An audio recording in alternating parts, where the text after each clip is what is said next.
Okay, so this exercise has been a godsend for me because I've just really been able to kind of see what my quietest playing is and also what my loudest playing is when I'm picking. So now if I were to do this exact same thing again, I'm gonna play really quiet here for the first two notes, louder and louder, and then I'm gonna go back to being quiet when I go back the other way. And that would sound like this.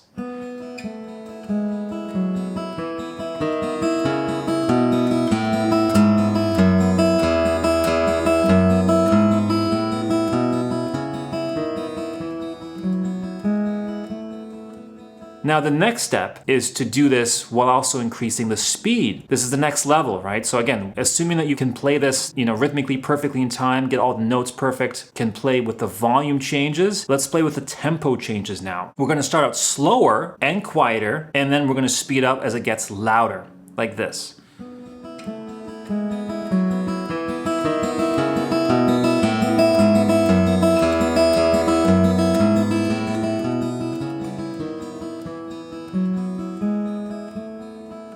This can be looped over and over again until you feel that you've got an enormous amount of control with not only speeding up your notes and your progression, but also playing with volume. This is a very difficult thing to do accurately and to do it consistently. Whatever you do, just see if you can loop this progression 4 times through.